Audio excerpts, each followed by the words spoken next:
I've gone to competition. So Wacha na Bitco. Menengai oil. Even those ones. Even They've gone to. Okay, they've but gone you to see the thing is, competition. now let me approach them, sindio? Oh yeah.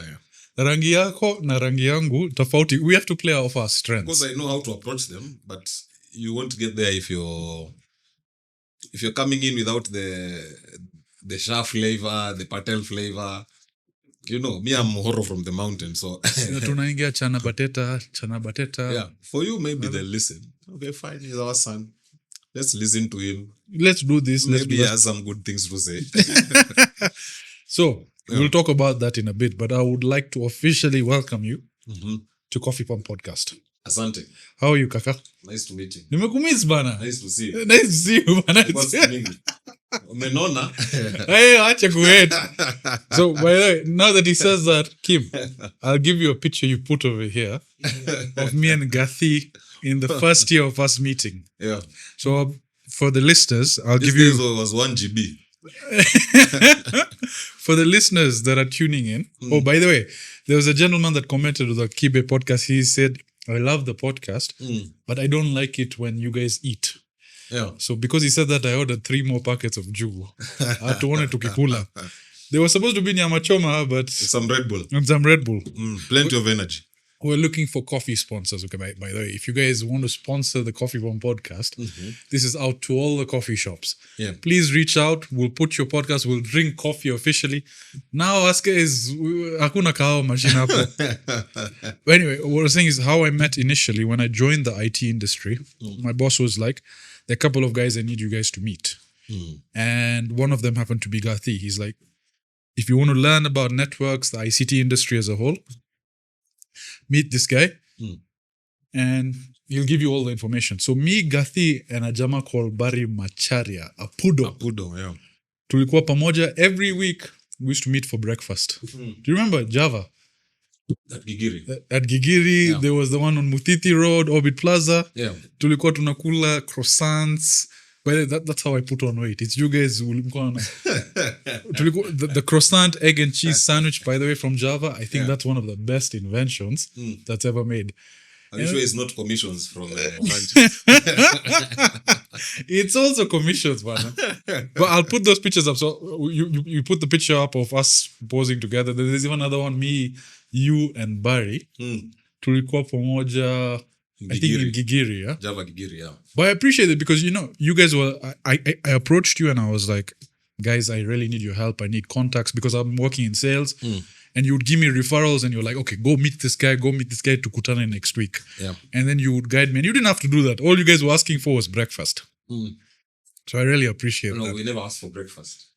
We just asked for an opportunity to mentor Mentor a young a man. newbie in the industry. So do you think it worked out well?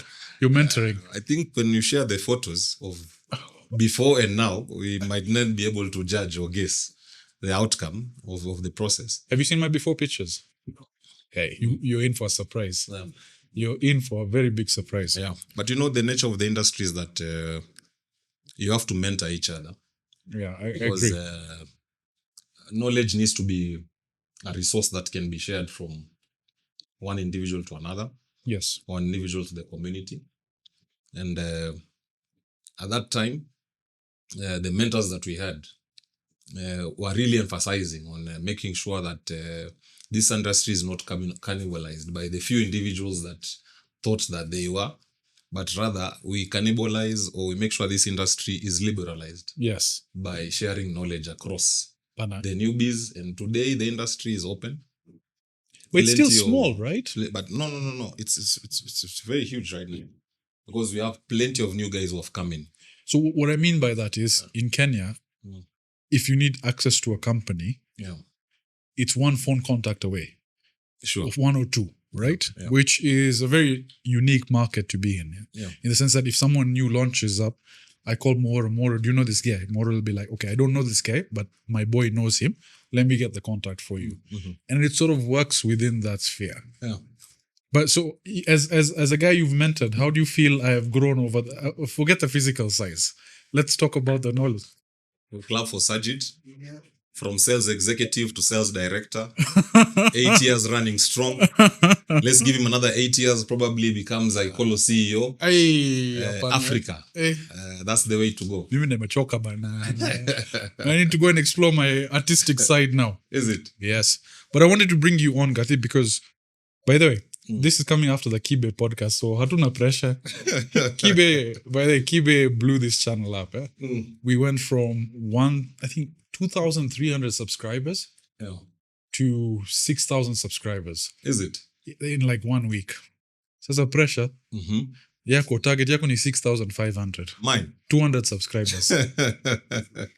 No, but the reason I wanted to have you on is because obviously we work in the ICT industry. Yeah. We have this life where we've had interconnections throughout. I'm on the infrastructure side. You've been on the infrastructure side. You've done connectivity. You have a lot to offer. You've mentored me quite a lot. We've traveled all over East Africa, pamoja. We've done quite a. Even though we didn't work in the same companies, there was always that focus of interacting. Yeah. We've flown customers to Mombasa. We've done huras till late hours in the night. So I just wanted to touch base and see, first of all, do you miss the network space, the ICT space? Yeah, I miss it. You might see me back soon. Probably. Wewe bana, biashara gani unafanya? See, you involve me bana. You might see me back soon. A lot of conversations happening to see how we can open up this industry. But yeah, right now, of course, my focus is what I'm doing right now. But yeah, a lot of conversations happening on how I can come back to this space. Very lovely space.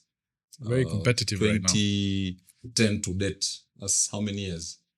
That's 15 years. Yeah. So quite a lot of so maybe let's circle back. In fact, I don't even know this. Where did you grow up? Where you're studying? Like, how did you get into connectivity? I think number one, growing up was we went to JQuat. And then now when you go to JQuat, at that time we were the pioneers of coming into the technology space. Yes. So technology was quite open. You know, probably you decide what you wanted to do. Basics were networking, system administration. Then, of course, there was telecommunication. So the space for system administration and networking was very small. Where there was growth was telecommunication. So how many? Do you remember how many players were there at that time in the market? I can't really tell, but there were not quite many. There were quite very few. Because I started getting involved in this industry way back in 2010, where now the industry had matured to a space whereby the Liquids, the Safaricoms were there. But of course, even if you go back a few years back behind, they were still the same that was still there. But before that, it was just sitting in the office, you know, network administration, system administration. So from 2010, then you can imagine Access Kenya was there, or rather converted to Dimension Data. Safaricom was there, Frontier Optical Networks, Liquid Telecom. So the major players, all of them were there. The only trend that, or rather the shift that I've seen is now from the early, I would say from 2018, we've had quite a lot of new players. Most of them sitting at the fiber to the home space. Yeah, those ones have really matured and they've really gone in that space. Fiber to home. So if I come to think about it, just within the data center landscape, the amount of connectivity providers we have. So I'm circling back to pre-2010 when I remember Access Kenya was the big one. Yeah. Safaricom was there. There was Wananchi via Zuku. MTN, I don't think had. Actually, Zuku was now the dominant home fiber to the home. Yeah, there was Seacom. Seacom was there, but Seacom was more B2B wholesale, right? Yeah. There were not very many players. Yeah. And then Frontier Optic Networks at the time, if I'm not mistaken, was not doing FTTH or B2B. They were doing carrier of carrier. Carrier of carrier. They were laying the fiber in infrastructure. Yeah. So when you joined them, was that what they were predominantly doing? Yeah. At that time, Frontier the main agenda for Frontier was creating what we call open access. Yeah.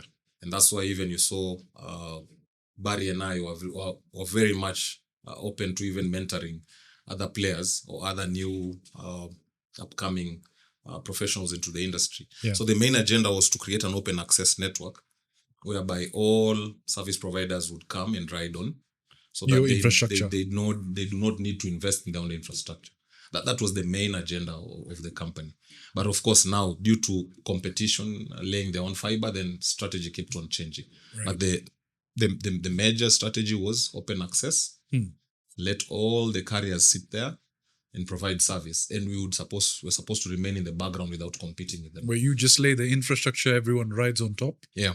Then we manage the service level agreements. So when you providers. joined the industry, phone was your first job, or were you In telecommunication. in telecommunications? Yeah. Beleni ulikuwa wapi? Mbeleni hapo I was in Symphony. Symphony We used to Digital. sell, that's Horatius Dagamaros's company. Okay. So we used to sell equipment to service providers, banks. So one day I was talking to one of the project managers in Frontier Optical Networks, trying to source for business.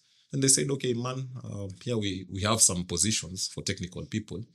Would you like to join? I said, okay, fine. What you guys doing? Okay, this is our plan. We are creating an open access network. At that time, they were laying for network for one of the biggest telcos, trying to backhaul all their base stations. Yeah. Okay, they're all over town laying fiber. I said, okay, fine. Let me send my CV. Yeah. I sent my CV, went for the interview, and I joined the company. So that now was my beginning into now the telco space. Of course, I knew what telecommunication was. I had tried to apply jobs in Liquid Telecom before, in Safaricom. Things never really went through. But yeah, God's blessings came through. And Yeah, I joined Liquid was Frontier. another big player at the time, yeah? But I would tell you, I still would say me joining Frontier was a blessing. Because number one, I was joining a very lean company where you had to be multi-skilled. So you're not just doing sales, you're also doing technical work, which was my background. Compared if I would have joined a very big telco, I would just be centered in one department and I would never really get to express myself in various aspects of my skill set. Correct. So Frontier really opened up my technical skills as well as my sales skills. And in that way, I was able to excel and be able to... Became a jack of all support. trades. Well, somehow. I think I'm familiar with the management of phone at the time. Yeah. There was a gentleman by the name of Jama. Yeah. One of the greatest So telcos. I'll give you my experience of meeting Jama for the first time. Now, as I was working, obviously in engagement with you and several people over the networks, I kept hearing about this name, Jama. And we spoke, and you're like, yeah, Jama is part of phone. He's part of several other projects. He's this big, larger than life character. Yeah. But very humble. Now, I didn't know that at the time. So I happened to be, I think you dropped me off to Westlands Mosque at the time. Yeah. And there's this shitbox Pro Box that comes. It's a silver car with a white door. And it just looks like a beat up car. Yeah. And there's a mzee that's walking out of it. Yeah. And you went to greet him. He's like, hey, that's Jama. That's my boss. Yeah. I'm like, what? This is one of the most recognizable people in the ICT industry, one of the most successful folks. Yeah. And he was driving that car. Very simple, very down to earth. The guy met me, he talked to me, you introduced me to him as I call. He's like, yes, I know Ranjit and team. It was incredibly humble. That really took me back. Yeah. That's such a mzito living such a simple life. Actually, it was a silver Pro Box, yeah? It was not a Pro Box. It was a Toyota. Demio. No, not a Demio. Platz. It was a Platz. Silver Platz. Yeah. Platz. We've So gone for adventures with that Platz, man. It was silver, like in one door was a different color. And you? I think at that time, maybe a minor accident, trying to go through repairs. But I would say one of the things that we've done with that vehicle is we've won a lot of projects with that vehicle. We've really redesigned this industry landscape, the way it thinks. We've really shaped it using that very simple car that you saw. It was an adventurous car. Mlikuwa mnatembea. Actually, the only guy who was missing here is Barry. Yeah, by the way. He was the guy who used to make noise in the vehicle. When it's lunchtime and he feels hungry. So when it's lunchtime and he feels hungry, he was the guy who used to make a lot of noise. But how was it like working for a boss such as Jama, in the sense that obviously it's a lean company. Yeah. It's your first foray into the telecom space. Yeah. And you're sort of thrown into the deep end, trial by fire, right? Go and do everything, learn on the job. How was that experience for you looking back at it? Two things. Number one, I keep on saying it was a blessing because where I am right now, I think without the mzee, I don't know how things would be or they would have turned out. Number two, apart from being a blessing, was Jama. I liked guys who used to work like a backhoe loader or a Swiss Army knife.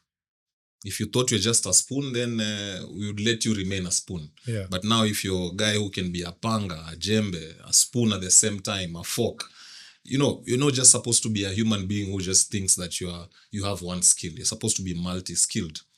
And through that, I even learned how to run a company from a very young age. Because now, at the same time, you're operating from the technical department. At the same time, you're doing commercialization of the infrastructure. Yeah. We have infrastructure worth $1 billion. We need to commercialize this infrastructure. What do we need to do? The same time you're doing strategy, same time you're doing sales. So between Monday and Friday, you go through those hats. Of course, main job is to make money or bring in the revenue, but then you go through these different hats in small batches. Let's say in an 8-hour schedule, 2 hours, end of the day, you'd sit down in the office and discuss, okay, fine, how do we move forward? That was now the part-time job aspect. To a level whereby even now, you have to even now start managing what we call innovation. Yes, the industry is changing. How are we moving forward? What do we need to do to improve our value offering or our services? So it was a quite interesting landscape. And I would say I am still happy that we worked with. I don't know who else I should have worked with, but if I worked with him at that particular time, that's where God put me. Yeah, exactly. And I'm quite happy. And we still talk from time to time. How are you doing? What's up? In the industry. Yeah. Last time we were with him in the Wayok Bring Back Home Wayok event. Yes. So the MZ is quite versatile if you understand how he works. But one of the biggest things he used to tell us is no retreat, no surrender. No surrender. So it doesn't matter how big the competitor is, you must hold him by the balls and make sure he squeals and he makes the most noise and he understands who you are by being innovative, not by, you understand what I'm trying to say. Yeah? Can I be honest with you? We closed some very big deals with you guys. Yeah. With Fon and Nicolo. Yeah. And just what I appreciate about the company and the way the style of working was with Gathii, and even I'll highlight Barry as well. Yeah. If things need to get done, they get it done. We'll figure out the rest later. The problem with a lot of companies as they scale, we need paperwork, we need this, we need that, which fair I understand is important as well. Red tapes. Yeah, but essentially for me, that's red tapes. Yeah. Remember there was a customer that went down? Gathii, this guy needs he needs urgent connectivity. Ni sawa, let's sort it out, paperwork tutamaliza baadaye. Yeah. How that customer is still with phone till today. Yeah. I mean, those small incidences where a bank is having an issue, overnight they need an urgent cross-connect, they need connectivity, they need layer 2, they need this. You guys would just go and provision. Yeah. We would figure out paperwork later. Other guys I've dealt with in the industry, they'll be like, oh, send an email and then I'll forward you a proposal. Like this customer's house is burning down. He needs water. You're like, okay, tunataka purchase order, tunataka this. As Kibe would say, fuck you, man. So I appreciate the way you guys would operate. It was like, let's help the customer first. Once they're sorted the back end, we can figure it out. Yeah. No, that really, okay, let me just say, one of the things I learned was, number one, when you are serving a customer, you need to give him an experience someone can never match. So what is that experience? So fiber is down. Endure the direct contact. Take some time to understand what the problem is. Take some time even to make sure if you can get to the field, fair enough. Or if you can get information from the field quick enough and relay that information, that would really go a long way. But apart from that, we would go a long way in supporting even the customer past working hours. I remember one day staying with one of our biggest customers at ADC in freezing temperatures. In the data center. Yeah, I just left my house in South Sea because the link was not up. It's a Saturday. I show up at ADC with my little jacket. I go into the data center. of course, I have some technical knowledge. So I'm communicating with the splicing team on the ground and trying to help this guy get his service up and running. Leave that alone. There's a time we had a demonstration in this country. There was a proper demonstration. The university students one day woke up and they realized that they are not able to access some services that were very critical. Right. This was 2018, yeah? Around there. Yeah. And they walked into a certain building and they threw a lot of stones, beat up everyone. And this job was brought to our desk. In fact, I remember Mr. Jama getting a call and was being told, now here, the students are out of order. We have to rescue this town called Nairobi. No one can control these students. And it's on a Friday, 4 p.m.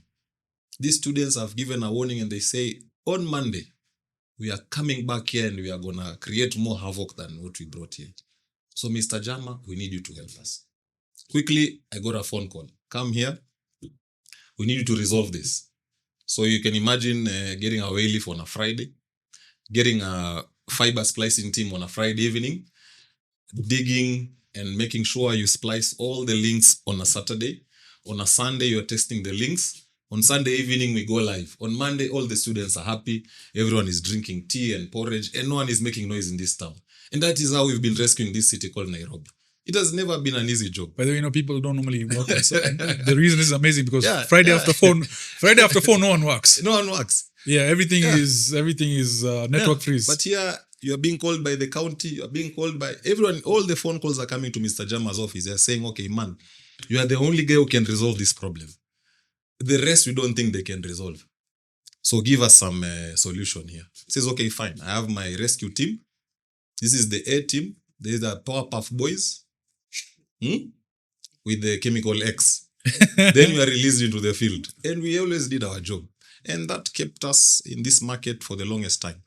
Because a lot of clients really trusted us on what we did. Not through our name, not being a big brand, but rather being a solution provider or a good support system. And until to date, I think Frontier really has maintained that. They have. Can I be honest with you? Like out of the RFPs that I would do, and most of them, when the RFP would be submitted to us, the line of work I deal in is purely data center space, where we can only give you the physical space. But usually RFPs come in with, we want cloud, we want connectivity, we want so and so forth as a one package item. Now, we didn't do connectivity and we didn't do cloud. 9 out of 10 RFPs, connectivity we did with phone together. And we won those deals. Yeah. And you guys were aggressive, you're well known. As soon as I put your reference down, people will be like, Macharia, Muhoro. Tunawajua. Just get it done. Just get it done. And that's how you build trust. And there's no shame. You and I have spent countless nights schmoozing with customers. Do you remember that video where there was a table like this full of botis? Remember that in Mombasa we had gone? See which Gava event was there?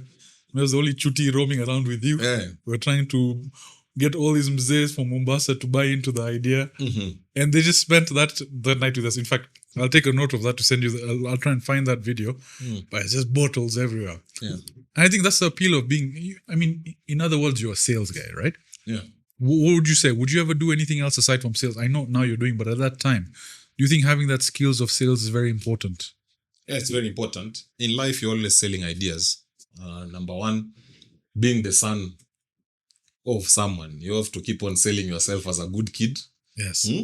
Yeah, you make sure when it's holiday time, you sell yourself well. Of course, husband of so and so, you have to do the same. Daddy of so and so. So sales is not just a daytime job. Is of course not using the selling skills, but rather just building trust with people is part of selling. Yeah. So I think everyone in the world is a salesperson. It's just about how you do it. Parents sell themselves to their kids sell themselves to their parents, investors sell themselves to their employees sell themselves to their... So is a part-time, is a full-time job. But most important is not even sales. It's just the passion about what you do. Right. You're in telecommunication. Just apart from selling, what do you do in an extra mile apart from being a salesperson? Being an evangelist. True. And helping build best practices, being an evangelist and helping build best practices is one of the best things that you can ever achieve as being a professional in this space of data center and telecommunication. So sales is just but a role, but there's a bigger role. It's relationship building, right? Yeah. Because what we would do is we'd spend a lot of time with customers, even though we couldn't directly help them. Yeah. We just understand their pain points, and then we would connect them to folks that could ultimately solve that particular problem of theirs at that time. Exactly. But then what happens is the synonymous name that comes up with getting things done is Gathii. Because Gathii is the guy that points you to the right direction, even if he can't help you. Why are you not talking about yourself? Sajid too. You talk about me then. Let me ask you this. From our experience, from our 8, maybe even more, 8 years, what's the fond memory you have of us together? The first memory we had was traveling to the Rift Valley. There was that, but before that was now the flights to Mombasa. Yes. Those ones are very fantastic because you guys were selling a concept, not ready. Of course, even us being part of that team, trying to help you build capacity, we could also not sell anything in that concept. Yeah. So the matter was just trying to build capacity and saying, okay, fine, this is the way to go. Let us have carrier neutral data centers. Let us have experts in networks. This idea of someone trying to do everything, maybe in the space is not easy, but rather it's better off if we say, okay, fine. Okay, there's something that we usually have. We say you can be multi-talented, but you cannot be multi-expert. You get me, yeah? So yes, like the way I was saying, I used to do many other roles, but those other roles were small batches during my 8-hour journey. But there is what I am good in, which is sales. So same happens to all the other providers. They can be multi, But there's a core focus that they have. There's the core focus. Specialized. They're not specialized in. So again, that's what you guys are bringing in. Yeah. You're bringing in focus. And focus is what now divides someone being multi-talented and saying, okay, fine, I can run, I can be a boxer, I can be an athlete, but where can I focus well? And be great at. Excel. Yeah. That's what you guys were doing. Yeah. And that's we are in this space of saying we are experts in network. Yeah.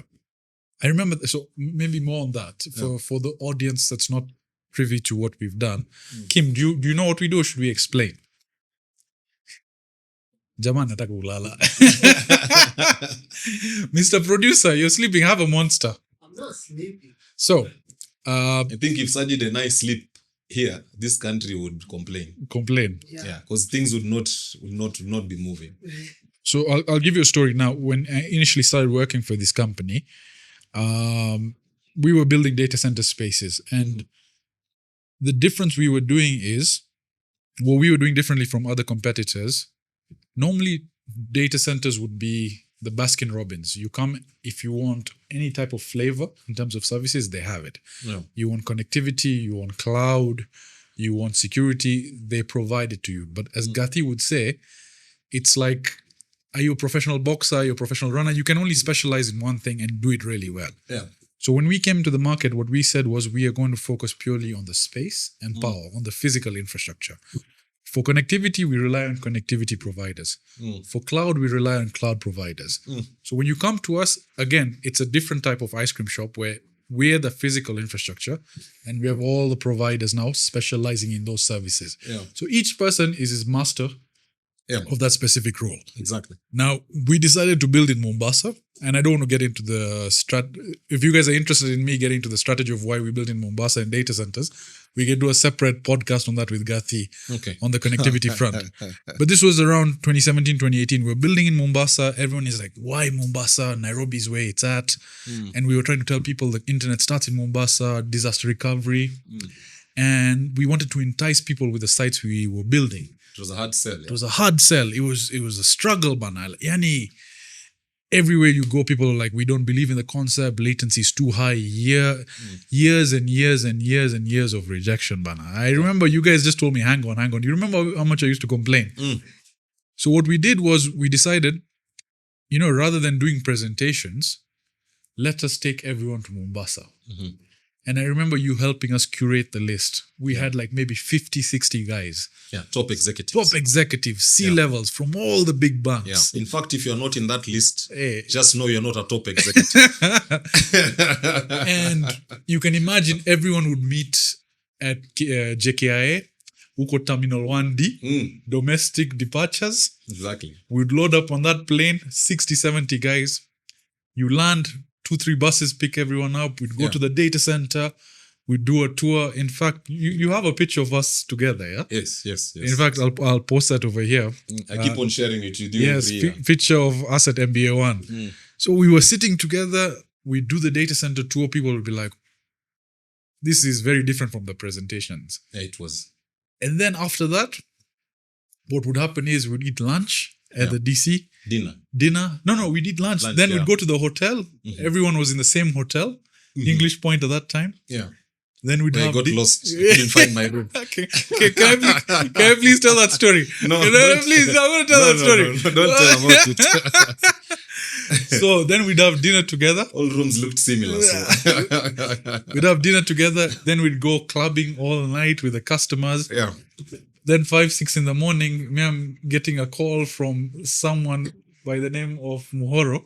Yeah. Where's my room? I can't find my room. And I'm hearing some guy screaming on the back end, get out of my room, what are you doing over there? Kumbe Gathii had gone to room D instead of B. And his key happened to open the door. Yeah, but that was a mistake by the hotel. Yeah, but it was such different times. My key was not supposed to open that room. And he did. And that gentleman happened to be with someone other than his wife. Don't get into that conversation. It's a tough conversation to discuss. I was worried Gathii was going to get shot over there. I said running looking for him. Yeah. But we have so many of those memories together. Yeah. Really, really good times. And I think we did that multiple times throughout the year, if you remember. Yeah. You know why? One of the reasons why we supported you guys is before you came, I will tell you, getting into anyone's data center was a tall order. Very hard. It was a tall order, and coming from the background of no retreat, no surrender. Yeah. I can tell you, these mandamanos you see today in the streets by the Gen Zs, yeah. I think I have done bigger than them in mails and in phone calls. Because a customer has demanded that I carry him from one data center to another. And the data center provider is saying, no, this data center is mine. Why don't you use my cable? And the customer is saying, no, I like this guy's service. You guys give me the racks, and then I'll be carried by this person. Correct. Now, that journey of getting a data center at some point even took around 3 to 6 months. So I used to carry placards. Haki yetu, on behalf of the telco operators. Haki yetu, haki yetu. So when you guys came, I was happy. Because you're a breath of fresh air. You're allowing all the carriers to come in, sit comfortably, wait for the customer, and carry him without... The tenant is not competing with the landlord. Yeah. Can you imagine a bus terminal that only allows a certain brand of matatus? Yes. And that brand probably is not offering the right price, maybe, or comfortable services. It's a monopoly. So whatever it is. So before you guys came, we were really having a tough time. That's why you saw we supported you guys. And today, out of just supporting you guys, you can imagine how many career neutral guys have set up. It's been a long-term journey. I think that was 2018, isn't it? Now we're in 2024. So I joined the company 2016. We met in 2016. Yeah. 2016, 17, 18, 19, paka COVID. Yeah. So how many years is that? 8 years. 8 years. So you can imagine the kind of peace we've had in 8 years. Now let's do a reverse of the other 8 years before you were there. It was mandamano every day. Yeah. Just one customer. You have to fight. You have to haggle. Then you're being told, no, now that you're a carrier, your cross-connect is $1,500. And you're like, man, come on. For those that want to understand what a cross-connect is, it's a fiber connection between your equipment and the equipment of a connectivity provider. Yeah. And essentially, it's just a fiber. So standard global rates are usually $100. Yeah. So $100 per cross-connect. So it goes from Gathi's business to, let's say, Naivas, for example. You provide them the connectivity services, so on and so forth. But now the people that used to own data centers also did connectivity. So those cross connects would be based on how much capacity you do. So it's not $100. You could end up paying $1,000, $2,000, $3,000, $4,000. If we've paid over $3,000. That's expensive. $3,000. In fact, at some point, I created a strategy of sitting in the manholes. You splice 96 cores and sit at the manhole. So that now, if you have a client, it's just extending from the manhole to the data center, because sitting in the data center was a quite expensive affair. Yeah. Because of lack of career neutrality in this space. So Ranjit and team, we thank you for this kind of work you've done for us. I'll try and get Ranjit on the podcast as well. But you see, what I wanted to ask you was, because you've been in the industry quite long, and you've been now on both sides. You've done sales for the connectivity side. You've done sales in the data center space as well. What would you say is the main difference between those two? Well, connectivity is something that is consumed on a daily basis. Yeah. The sales cycle is relatively short, 3 to 6 months. But for data center is a strategic investment. So by the time someone is making an investment to move from one data center to another, or from his data center to a provider's data center, that is usually a strategic move that takes quite a while to plan and also execute. Yeah. And also remember that some of these providers that you guys are serving are regulated.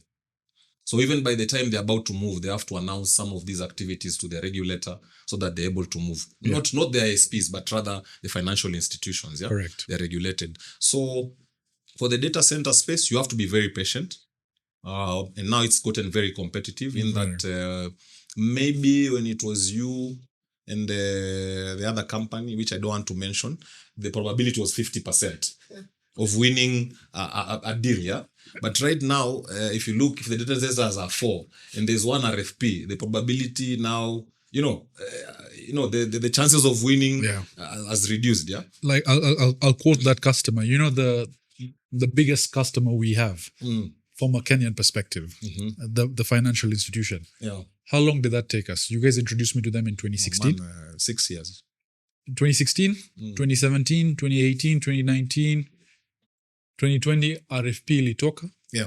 2021, they did another Actually, RFP. I didn't left the industry. It was maybe close to 7 years to close. Congratulations, you got that. Congratulations. Hey, that's why all this white hair, Bana. I felt, for me, I think that as a stamp on my career, yeah. to get such an institution who has never had a data center, to get them and do colo, that was a stamp and a highlight in my career. Have you ever watched this movie called Flight by Denzel Washington? The one where he's drunk? Yes. Yes. Just watch that first 20 minutes. Where he does him going up, turning the plane upside down, landing it, and out of 1 or 2 souls, only 6 die. That's what you did. Because that rarely happens in anyone's career. Even Denzel kept on saying, I am the only guy who could land that plane. And they took 10 pilots, same simulation, any kind of skill set. All simulations never worked. All of them died. It's only Denzel who landed it. Of course, he had other issues, alcoholism and drugs. Like me as well. But the problem is you always just want to go to the gym too much and eat some groundnuts here and there. Yeah. That's your biggest problem. But that's one of the biggest compliments you can pay me. So I really appreciate it. Yeah, no. It's but let always, me credit where credit is due. You and Machara really helped as well. Because, and here's a strategy for those in sales, right? The organization was so big. Obviously, I don't want to give out their name because we have NDAs with them. But they're one of the largest financial institutions in East and Central Africa. And the problem with such companies is their sales teams are like full-on companies. They have 200 plus people in networking, in cybersecurity, in infrastructure, payment links. Plenty of moving parts. And the thing is, if you're taking an infrastructure, it affects all of them. So the strategy we applied was the ripple effect strategy. What we would do is, we would go ripple effect strategy. Can you educate us on what ripple effect? See, unajua ripple effect. What I mean by that You're is, the expert now. I'm learning. So what I mean by that is, you go and talk to each different department. You go and talk to security, CISO, you go and talk to infrastructure, you go and talk to networks, you go and talk to innovation. So then when Ikolo's name is mentioned, it's a ripple effect that spreads across and everyone is like, yes, we've heard of them before. Yeah. And that took 6 to 8 years of work, where by the time they were ready to decide to move, they were so familiar and comfortable with us. It's because of the 6 years, actually, I'm not even saying 6 years, 7, 8 years of work we had done. Yeah. And it's thanks to you guys. You guys initially introduced me to my first contact. That was a point of girlfriend you are looking forward to marry. Would you have lasted that kind of timeline? It should show you what type of man am I in a relationship. Man, you're the least patient when it comes to ladies. So. Wewe wacha kuharibu name hapo. If she's watching, please give Sajid an 8-year journey. Time waiting. But that one, bro, I remember during the RFP, at that time, Ikolo still hadn't fully, we didn't have the resources we did, right? I remember my colleague, she had left the data center at 4 o'clock in the afternoon to go home. And she came back the next day at 2 in the morning because she was flying to get some stuff. And she still found me there. And then my other colleagues found me there the next morning. I had taken a shower there. I hadn't slept, cooling everything there. And that was during COVID as well. Yeah. So that data center, I was in that boardroom locked in doing that RFP. It was one of the most stressful, but one of the most rewarding aspects. And again, the team was so well supportive. You guys were aware of what was going on. Yeah. But now, guys, behind the scenes planning. Yeah. Making sure our networks are ready to support you guys. And we did quite a lot. Yeah. But now I want to touch base. You've touched base on employment, and then you went to self-employment. Yeah. Why?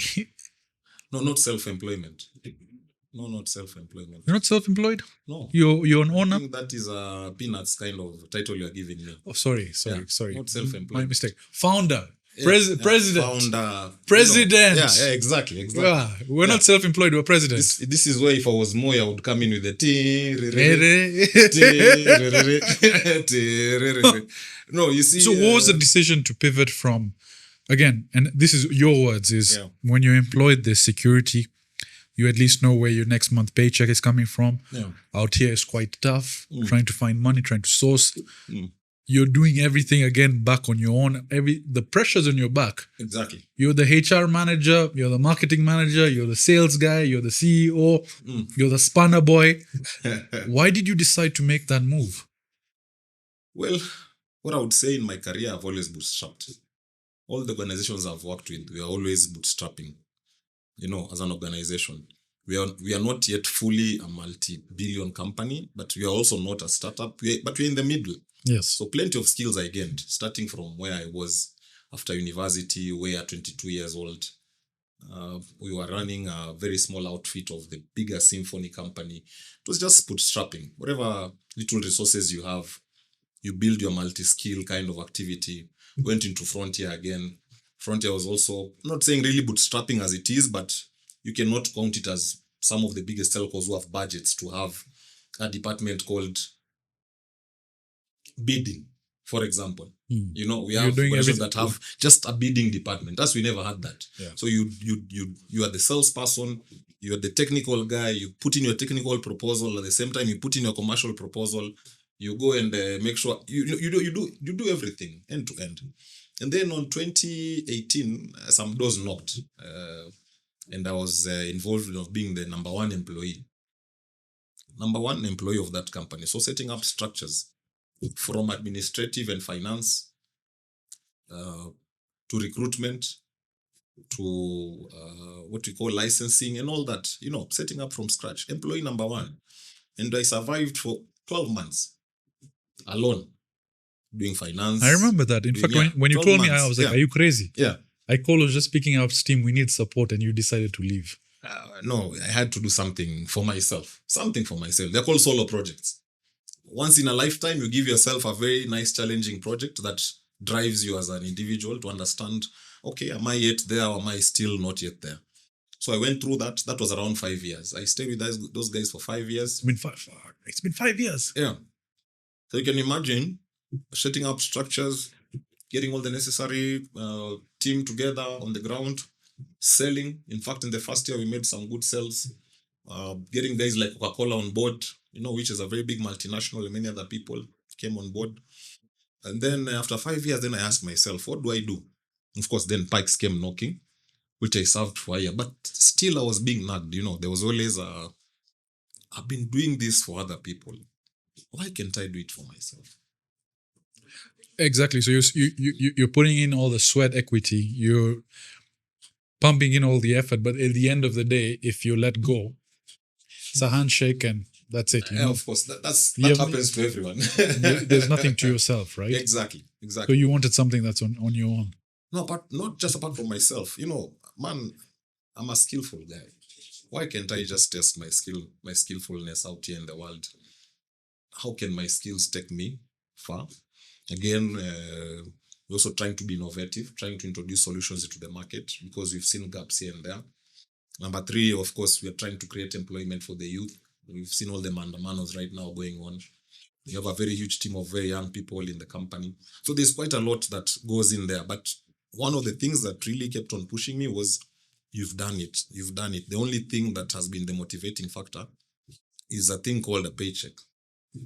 So the reverse is now you're an investor. You'll be getting your royalties end of the year, of course, or rather some small payments here and there end of the year. So I said, okay, fine. Let me change the approach. Let me think like an investor instead of thinking like an employee. Yeah. And also having worked with owner operators, because like Jama was an owner operator. Symphony, the guys we're working with were owner operators. Joining McMobile, that's an owner operator. Pikes, all these guys are owner operators. I've never worked for any big multinational like the ones that we have around, whereby you don't even know who the CEO is. And also, again, you don't even know who the owners are. Yes, you're just a small cog. They're not even able to influence your mindset on how to approach the business world. So having gone through that, being shaped and sharpened by all these guys, of course, now you have like your CEO Ranjit, who's also a very good mentor of mine. Yeah. So all these guys always challenge you because if they can do it, why can't we? So let me ask you this. Yeah. Do you feel there's a lot of young guys out there that are looking to do things on their own? They're wondering whether they should go and work for someone first, or they should go and straight out become their own bosses and do their own thing. What would you recommend based on your experience? Do you think the lessons you've learned working for people, especially in these companies that are sort of run like startups, very tight, very coordinated, you have access to the main man literally via WhatsApp, you can walk into his office. So the lessons you've learned over your career versus now being in a position where you're running your own gig, do you think those helped you? Of course, you can only see far if you stand on top of the giant shoulders. That's one of the basic recommendations. But also, if you want to start from scratch without having worked for anyone, you just need to plot a very good path where you have mentors who can also help you. Because what matters really is the passion and the consistency that you're going to put into the work. So without experience, yes, you can still make it with the right guidance. You really need to get some people to support you on that space. But also, if you want to go for employment first, then good to go for employment first, then get into business. But then the kind of employment also you go to will really matter. Because if you go and become a specialized individual in a line of work, like for example, you're a bid manager. Fair enough, I'm not saying bid managers are bad, I'm just giving an example. Then there are other facets of the business that maybe you might never be able to access, which might be a gap if you go into employment. So it's a mix and match, but most important is passion and consistency. That one really drives quite a lot of success, because whether you're green or whether it's a brown field, all of them just require the same kind of stamina, which is just consistent focus and the passion. Just make sure those really drive you, because you'll really have a lot of bad days. I've had a lot of bad days where you wake up and you're like, man, is this thing going to work? One of the things I remember one day was I was being told you need to stop having self-doubt. because those are some of the killers that will really wreck your nerves. Yeah. Negativity breeds toxicity. Yes, and, yes. yeah. In fact, as we were doing podcasts, I was telling you, right, if I leave right now, probably the other days I would go take some time, watch a movie. But right now, there's not that time. If I leave here immediately, I need to go back, sit on my laptop, do a bit of some paperwork, then of course get some sleep. So you really need to put in the work, irrespective of whether having worked with people who have experience, which is better or not, because we've had guys who have started the companies right away from university. In fact, the big telcos, not the big tech companies right now, you understand, they start in garages and then they grew, because at some point, once your company starts working, you'll always have people who are coming in to help you and support you. Just like where we are right now, you realize that people now have started talking to us in terms of, okay, where can we come in and help you? Is it investment? Is it technical training or whatever? I remember like last year we got quite a lot of credits from some of these cloud providers. We got a lot of credits that really helped us in hosting our solutions without paying. So there's quite a lot that comes in that really rolls out in that whole platform. So sorry to cut you short, but Yeah. the credits from the cloud providers. Yeah. Essentially, you just approached them and told them that we have this system that we're launching. Can you give us some leeway? So there's a criteria. You go in, put in your application. There's a criteria in terms of revenue, how much you're making. So you'll go through the process. It's not meant for everyone. Yeah. You'll put in your application, you'll go through vetting, and eventually those credits are released. And so these are cloud providers like Azure, Yes. AWS. Yeah. So public cloud providers. Yes. So if anyone's starting off young with a business idea that they want to get, again, these credits, there's a process they can go through. There's right? a process. And that really helped us, because there's a huge cost that goes into our services. And that is cloud hosting. Yeah. And once those credits came in, they really helped us, because they came as a package. So we're able to host our services, deliver them into the market without feeling the effect of the cost of the cloud. And it was quite a lot. In fact, that was the first funding coming from a private investor. Of course, in terms of now supporting us, no money, no nothing. Us having put in our money and stuff, that was the first amount of finance coming in from an investor, which really put in a lot of confidence in the team. And the guys said, okay, fine. We've gotten this level, we've been vetted, and people are listening to us. That means we are doing something. So let's keep on doing whatever we are doing. Of course, guys have come back again, trying to ask us, where do we help you again? We're saying, okay, fine. This is where we are stuck. So the other guys were saying they're willing to help us with training in terms of entrepreneurship. Of course, the other guys were saying, okay, fine. Can you evaluate your company, see how much money we can help you with? So there's quite a lot of guys, many moving pieces that are moving here and there. But I think right now, the focus is to make sure, first of all, we grow and stabilize the company. Because not every investor comes in with a good heart or rather goodwill. Yeah. So you have to be very careful.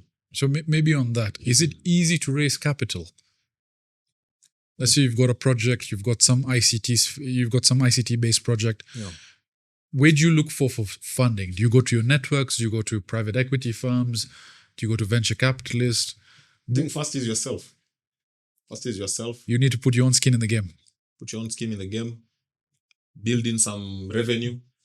Sitting with friends who actually believe in this space before you even go to outsiders. Talk to guys who believe in you within your circle. Raising a little bit of funds, that is well, because as I said, investors, not all investors are good investors. We've had guys who have gone down when coming in, private investors into their companies, and these guys come, change strategy, company loses focus. So there's quite so much more that goes into that. And then also there's the journey. Where are you headed? Because by the time you're asking for an investor, this investor who is coming in, is he matching the strategy that you're aligned or you're trying to the ethos of your company? Exactly. If he's not, then mark you're just going to have a lot of problems. So that's why it's good to start with the close circle, fellow professionals. Those are the best guys to start with. It's less murky. Of course, not everyone is patient enough to wait for their money. Yeah. But for the few that believe in you, those are the best guys to go with. And then now you decide, okay, is it credit that will pay back? Is it equity that they'll get shares for?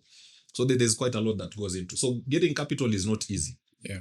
But first of all, you have to put in the work, build.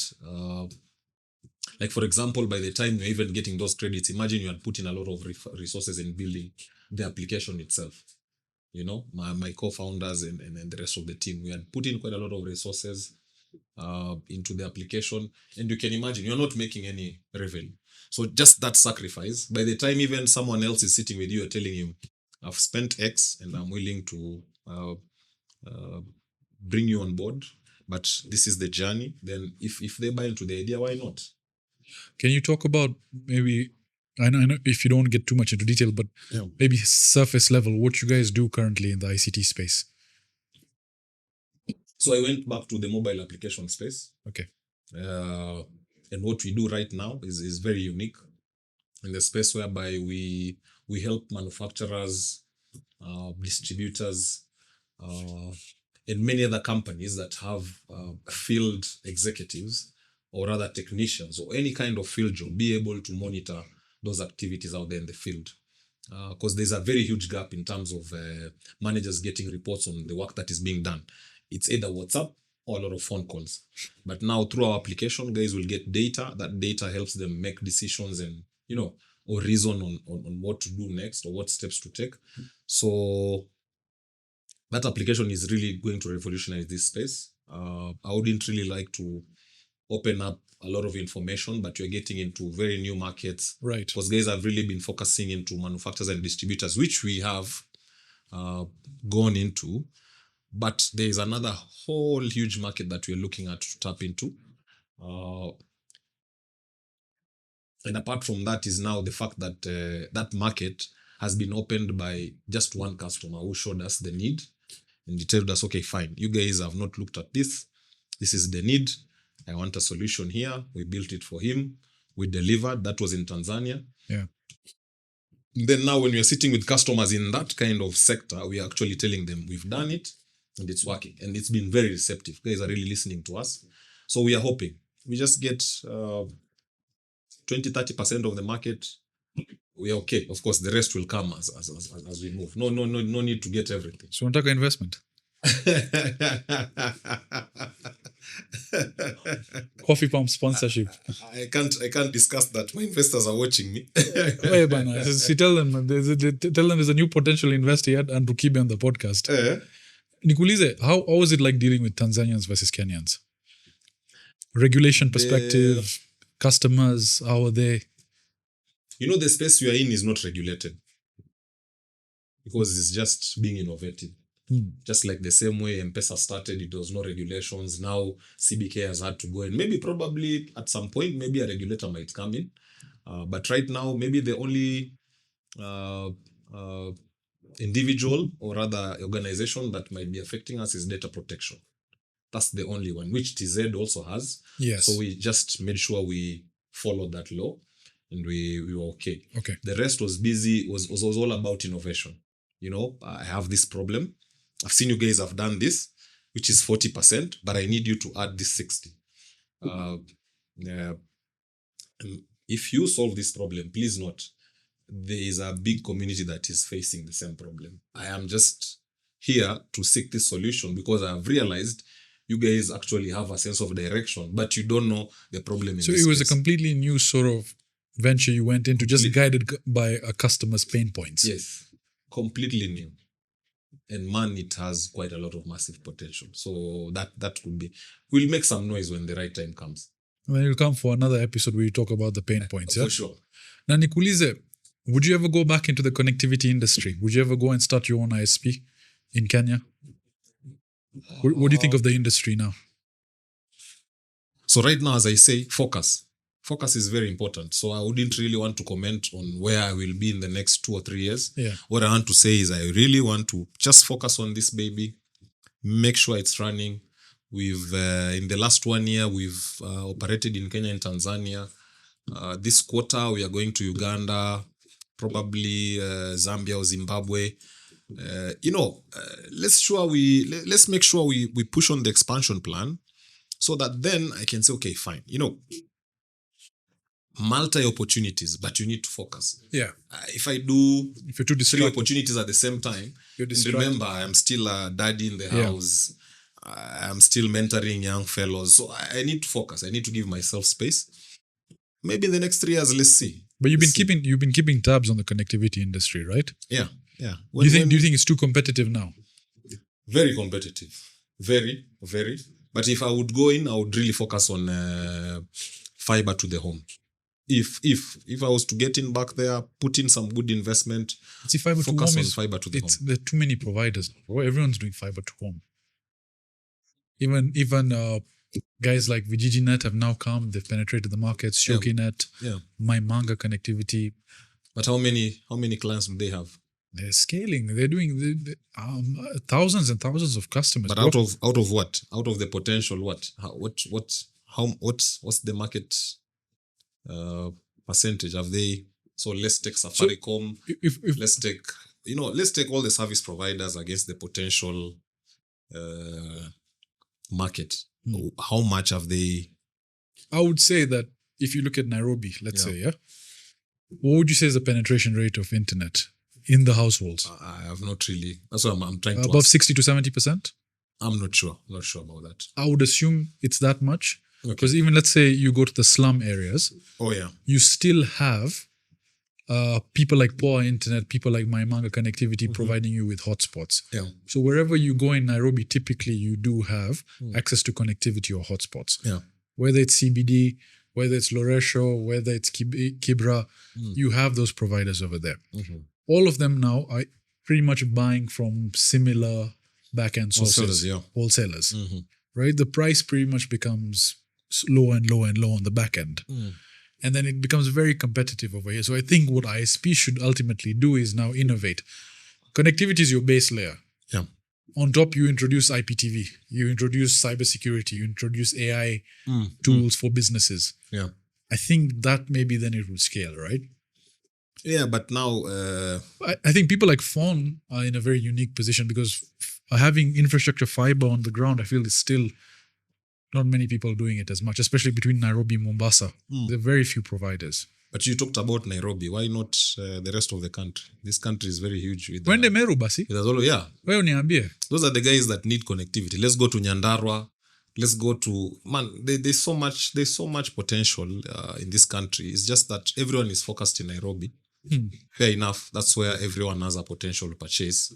But if you remain affordable, even in the countryside, like for example, where Mawingu is concentrating on, is not Nairobi. But you know the thing is, those customers are taking now a big hit through SpaceX. SpaceX, man, has changed the game. Oh, the affordable connectivity. If you look at Masai Mara, most of them were with traditional connectivity providers. 80% of hotels have migrated to SpaceX. True. And the thing is, now with SpaceX setting infrastructure in the region, this mumbo of latency and CGI cloud cover when it rains, it's negligible. Because they literally have LEOs covering it and they have ground stations there. So in Masai Mara, a lot of the traditional ISPs that we found have been replaced by SpaceX.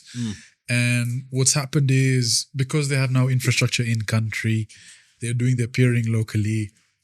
This mumbo of latency is out of question. They used to say cloud cover used to affect it when it rains, but ground stations, they have multiple now in country all over East Africa, and at a fraction of the cost and the speeds they're giving you.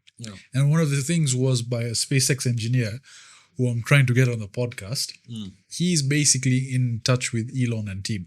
And one of the bases for connectivity for them is connectivity. Because Elon Musk games quite a lot. So if he's on his plane and he can't game and he can't play online, hataki. And gaming takes a lot of bandwidth. So if you imagine if that's the caliber they're setting at, business ISP, if you don't innovate and do over-the-top services, I don't think it's a good business to get into. But I could be wrong, unless you have maybe another business is connecting data centers. There's that one, but you see the over-the-top services. Okay, Elon has a lot of resources right now available, but I believe the other experts who are doing OTT better than him, and they are using the various connectivities to reach out to the home players. Just like in any market, there's a SWOT analysis that you need to go through. But I believe if you get a proper niche in this country, there is an addressable market that can be served, Yeah. especially fiber to the home. Or then you decide to become an undersea cable investor. Hey, that'll take Worst case scenario, I join my former CEO, Mr. Jama. I put in some shares in undersea cable investment and I become part of the team. I believe there are Kenyans who've done that, not just Mr. Jama. There is BCS. There is so there are many other guys who've done it. So whichever way, either you control the source, which is undersea, a lot of resources, huge investment, or you go and get the client and control that market. Whichever way, there's always an addressable market in this country. And for me, I believe FTTH still remains because most of the corporate organizations are being served by various guys. Like even as you say, the satellites you're talking about in the camps, or even let's say in Turkana, most of those are still corporates that are just leaving the normal microwave links or satellite links that were weaker and joining Elon Musk's platform. Notwithstanding, this market is huge. Get a niche, a community of 5,000, 6,000 people, provide good service, and I believe they'll remain loyal to you. I don't think clients will go to Elon Musk that easily. Yes, just because Elon Musk is bringing services that are cheaper and affordable. You know, our culture in Kenya is relationship based. That's true. Yeah, I'll go there to the mountain and I pray with my people and I give them internet connectivity and we read the Bible in Gikuyu through the internet connectivity and they'll never go to Elon Musk. So anyway, just by the way, you know. So there's always an addressable market. Kwa kanisa unatuma provider gani?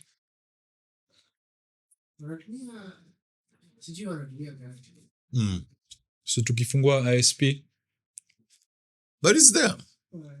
Go to Nyeri, go to Nyandarua, and all these places are densely populated. As much as, of course, it's huge investment in terms of fiber because the farms are huge, yeah. But these areas have an address and they have the money. Imagine these guys have enough capacity to buy internet. They are not poor people. Yeah. If you were to open an undersea cable, what would you call it?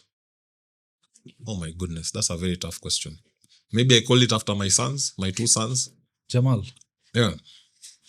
Maybe I call it after them and then, but that's a very tough question to answer. By the time I came up with the name of my current startup, then there was another startup and another startup. Usually it takes a while by the time you come up with the name. In fact, our name, Sokoflo, had to go through voting. Really? Yes, guys contributed like 5 names. We are seated there. We are trying to think. Just a name, so that you understand working with the partners is also not easy. Just a name had to go through voting. By the time we agreeing a name, a week had gone. Then we agreed on a name. Now let's get a brand. We agreed on a brand. Another week had gone. Now let's register the company. Another 2 months have gone. So let me ask you, for when you're starting up a company, what's your main focus? Is it marketing visibility? Is it sales? Is it infrastructure? So I'm assuming with yourself, it was infrastructure at the back end, getting that set up. The addressable market for me was the key. And then the gap that was there in terms of innovation. Those are the 2 aspects that I was trying to address.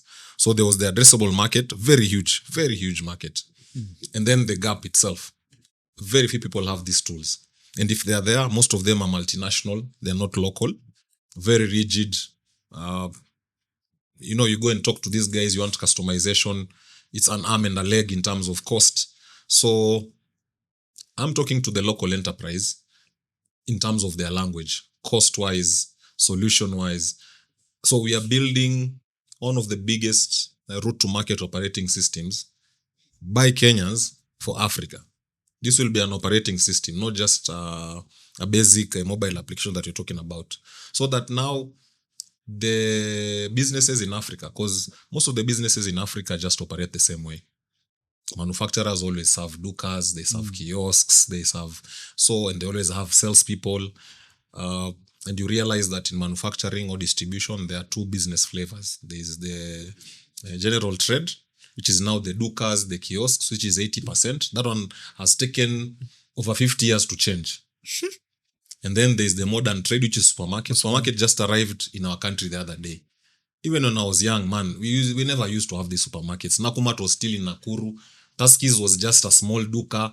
So it has taken, let's say, 30 years for the modern trade to grow. Hamkuwa na Uber Eats. They were not there.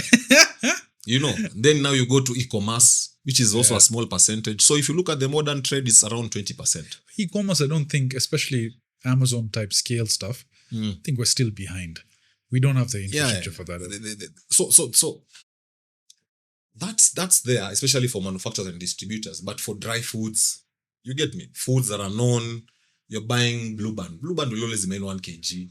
It's never going to change. But now for this other market where you have perishable products, that market is still very tricky to address based on how goods arrive, how they've been catered for throughout the journey. So I know there are guys who are doing it, but it comes with its own challenges, yeah. But today, if I wanted to get my ugali and chapati flour, man, I'll just go to my Carrefour quickly and order. That's true. But it's still a very small market. It's around 5%. If you have manufacturers, they tell you that's around maybe less than 5% of their sales. But general trade still remains the So general trade is still very, very, very big. Very big. It's 80%. And then that's where the money is. It's cash flow. You go, you drop your unga, you are paid your money. We make sure we've integrated with the M-Pesa. Money goes back to the manufacturer very quickly. So we reduce fake money movement. Money gets timely. We reduce theft. We reduce quite a lot of challenges, which these guys, that's what they do. If you wake up early in the morning, you'll find bread companies rushing to the customers, milk company rushing to the customers. But you ask the managers, what are your people doing? They hardly know. So that's where our app comes in to say that Sajid, your driver called X, left with a ton of bread, went and saw 50 shops, did this kind of sales, and by the middle of the day, this is the pattern of the transaction. If Sajid as a driver leaves today and he goes and joins competition, we maintain that database so that whoever becomes the new driver or the new salesperson comes in, his learning curve is reduced from, let's say, 6 months trying to understand the market to a month. Because once I give you the app, it comes with all this intelligence of your route, your shops, their buying patterns. So you don't really need to guess. Your work is just to influence on the kind of activity or rather transactions that need to take place in the ground. So there's so much more that goes on there. Trying to avoid costs like fuel, repetitive tasks. I was going to ask you about fuel. Mzee used to work in the transport industry, and one of the biggest shocks to me was, and Kim, tell me if you've heard about this, when you have a driver that works for a courier company in Kenya, do you know there's an allocation for theft? Yes. What the fuck? How as an industry in Kenya do we allow drivers to get away with theft? No. And Mzee this is how it works. So let's say you have a driver that takes goods from Nairobi to Mombasa. You have to budget for 40 to 50 liters, depending on the size of the truck, that will be taken by the driver to be sold. Yeah.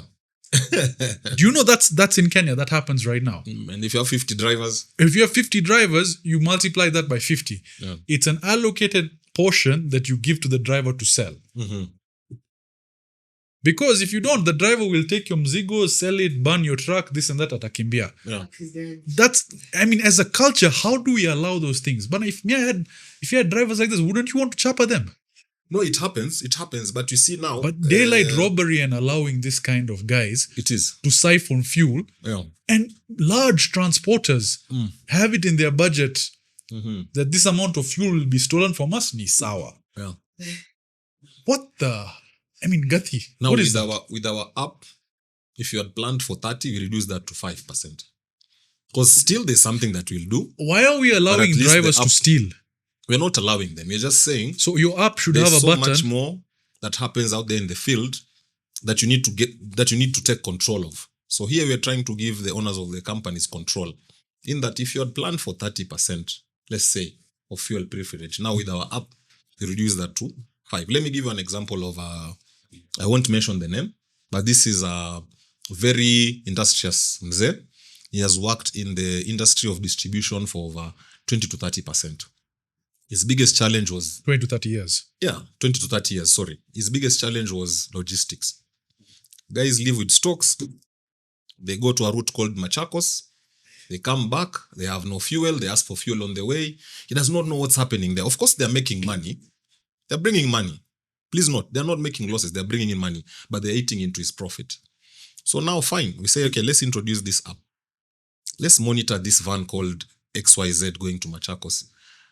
Who does it transact with? How many kilometers does it move? Because what we call vehicle trackers will only track distance. But our app also tracks, apart from distance, it tracks transactions. Really? Yes.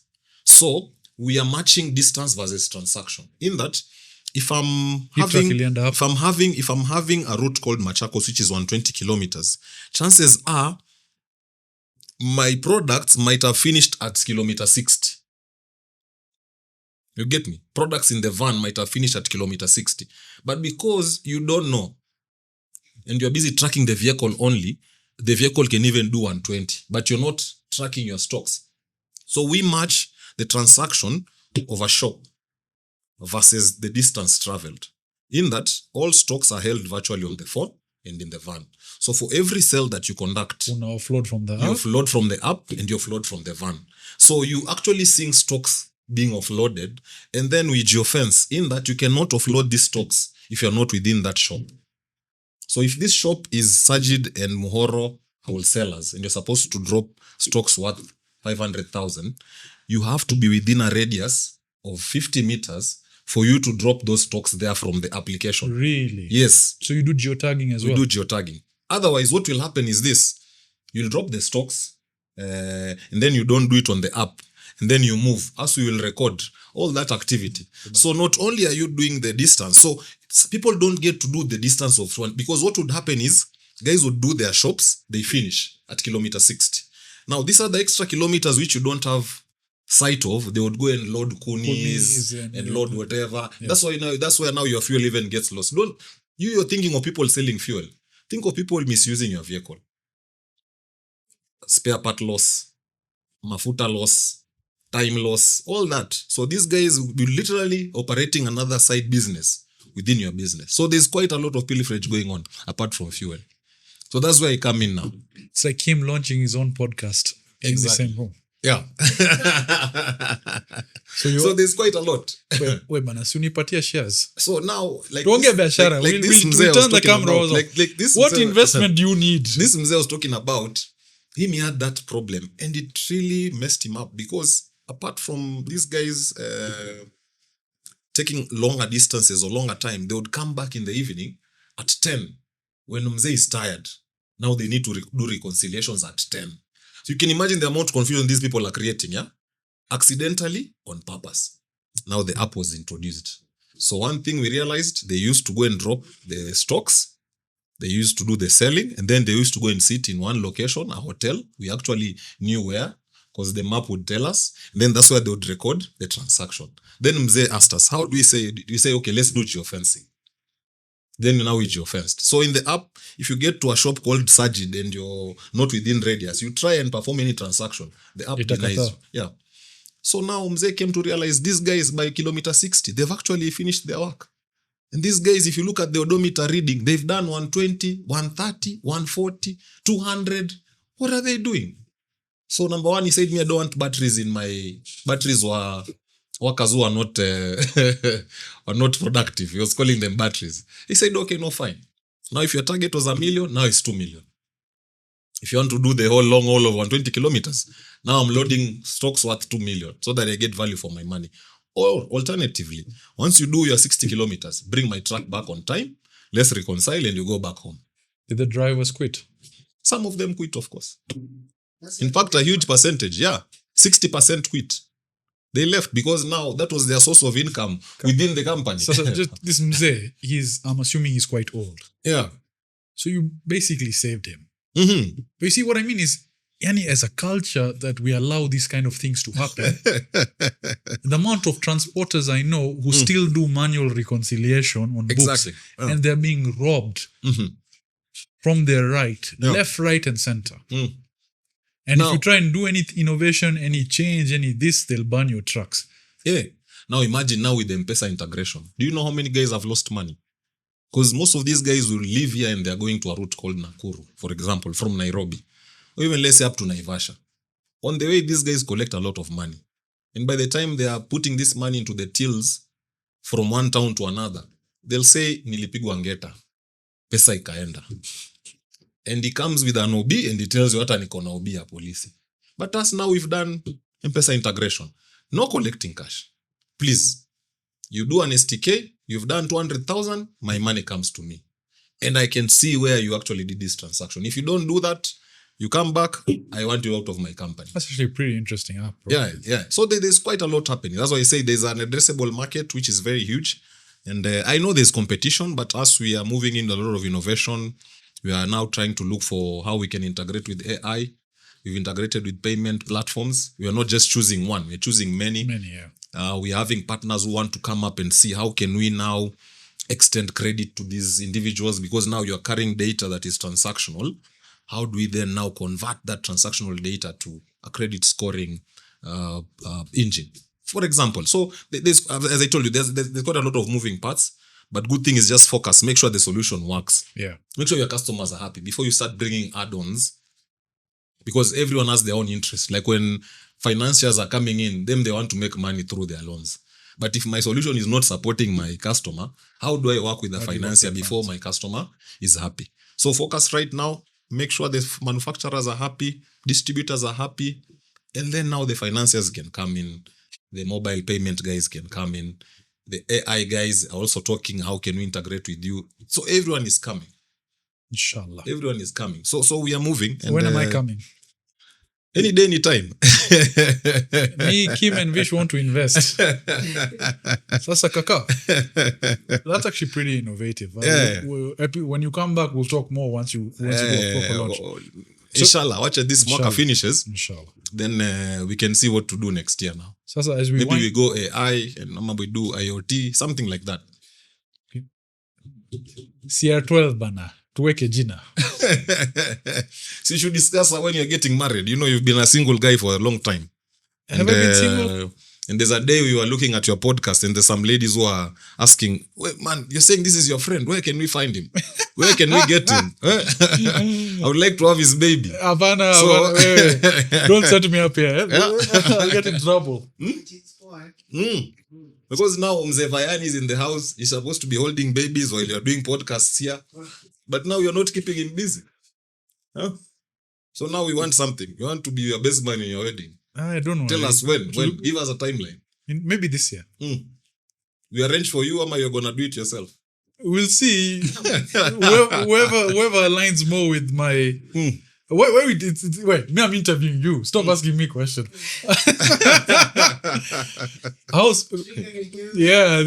As we're winding things down. But as such a handsome man like him, he should have settled by now. May I settle down every night and then I get up the next morning. Part of his 6,000 subscribers, 60% are ladies. Anyway, I'm just kidding. 5%. I'm kidding. It's such a joke. So Nikulize, as we wind things down, you talked about fatherhood. You're a father to 2 young men. Yeah. How is that? Oh man, one of my greatest jobs is being a father. Apart from working for all these entrepreneurs, apart from this serving this market called Kenya, apart from mentoring people, my biggest job right now is being a father, mentoring these boys to becoming men. Of course, some of the biggest entrepreneurs upcoming, like my firstborn usually goes to Strathmore for programming classes. Really? Eh? How old is he? Turning 12 this year. But he started programming at the age of 9. Now he's turning 12. It's grown. Usually does a lot of presentations for us during holiday sessions. The guy now is going for PHP classes, not just done JavaScript, done HTML. Now we are joining PHP. Give him another 3-4 years. You know, of course, I'm not going to judge which career path he's going to take, but why not, as you're living, gain some technical skills, which are going to be very important as you move forward into this tech journey. So you're quite involved. In fact, we've spoken about that. You guide them a lot, right? Yeah. If you look at the difference in relationship you had with your dad versus what you have with your kids, how would you say that is like? And again, another question I have: in this crazy world, you send your kids to a school. That school, you don't know what goes on over there. Yeah. Mara, your son comes and says, "Daddy, I want to transition. I want to be Sijuya, they, them." Yeah. How do you protect your kids from that in this day and age? How do you sort of align with your traditional value beliefs? Because we share pretty much the same traditional values, right? Yeah. How do you protect that from happening? I think for kids, you don't protect them, just support them. I have seen my son shifting his goals from one goal to another. They've been quite a lot, but I've also made him to focus on that programming aspect. That's me trying to guide him. The rest, I'll support him. He wants to play football, fair enough. I'll take you to football tournaments. I want to become a swimmer, fair enough. I'll take you to swimming tournaments. But his aspects of what he likes keep on changing. The only thing that has been constant is the football. And then cooking classes. Very interesting. Cooking classes. The guy likes cooking classes. I don't know what he wants to do with his life. Very interesting thing I've seen from him. So cooking classes, football, and programming. Those ones is really stuck. The rest I really try to bring him. Music, he's shy. He's denied me of kabisa. He's told me, man, get off my face. We tried to do chase. Again, he told me, I don't want this thing. So there's quite a lot of things I've tried until I decided, okay, fine. Let me just pick one which I'll push, which is programming, which we've aligned all of us. Sajid is talking about a different transition here. Yeah. This question is completely different. So is it? The transition, no. I mean, that transition is fine. Yeah. In US, there are kids that are coming home and saying they want to transition their genders. Oh. See, Okay. career, I know. You the Okay. kid. But how do you control that? Because I've heard crazy stories where a mom, the son had gone to boarding school, and then the guy comes home, he tells mom, and he's 13. This is in Kenya. Yeah. Mom, I like, and it's one of, I'll tell you off screen, it's one of our colleagues in the industry. And she had the shock of her life. Her son is a sword soloer, and the guy is 13. Oh my goodness. Like, what do you do with that stuff? May we pray for that soul. That's like, do we have to expose them to doom? They play manly games, Metal Gear Solid. Okay, there's that. Where you get points for finding nude magazines and stuff like that. No, there's that, of course. But then there's also management of content that they're consuming in life. Very important. Of course, hard to control. Because like this guy has really gone into tech space. So hard to control what you can deny him to view. There's that. And then number 2, there's just proper guidance, values. You are a man. This is how men behave. It's a day-to-day, weekly. You always have to be inquisitive of You chap at the boys? No, man. I think the last time we had a tete-a-tete with my boy he's a good boy. He's a good boy. That one I would give him This is 99%. This is the elder one. Yeah, the elder one. How's the younger one? The younger one is very chaotic. That one will have to go through some exchange program. In fact, the eldest one got an award even last. Yeah. You posted about something. Yeah, outstanding character. And he's a good guy. We never had. We agreed to agree. Yes. That we are men and this is the way. This is the path. This is the path. The younger one is still exploring. Of course, trying to test dad. How old is he? Can dad really use a belt? 5 years. Can dad really use a belt? And I keep on looking at him and I'm telling him, man, you don't want to cross that line. Even the firstborn tells him, you've never seen dad angry. Please don't cross that line. So it's always a conversation. Yeah, of course you take him slowly. It's still early to start pushing those kind of chaotic moments. But of course, if he decides he wants us to go there, we are going to go there. We are going to... That's the difference between generations, yeah? If I could start saying something back then, we slapped without even going anywhere. Okay. But then I feel, Unachapa. Okay. I think that time also the society was a little bit safe. In that, even you really didn't need to be close to your kid to understand stuff. Right now, things are happening so much quick and things are changing. If you push your kids away through physical punishment or corporal punishment, you might end up losing some information. So okay, let them understand dad is harsh, but dad is a guy we can approach. True. I've broken a glass. Hey, dad, man, I broke a glass, man.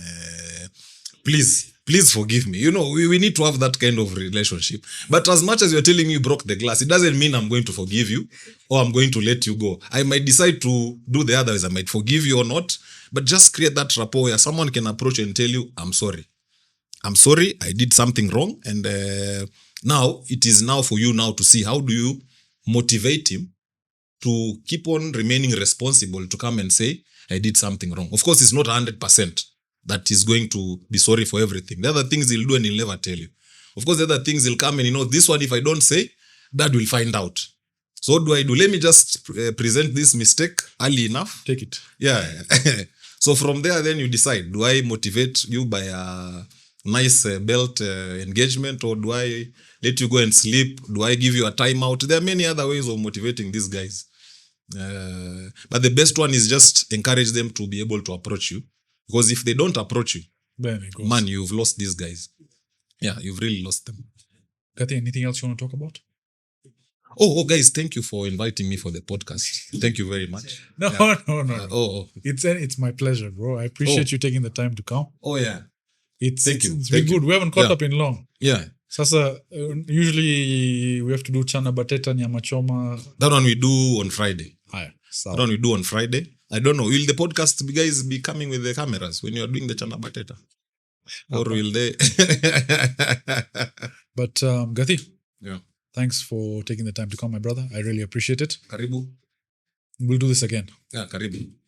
Guys, this has been an episode of Coffee Pump. We'll catch you on the next one.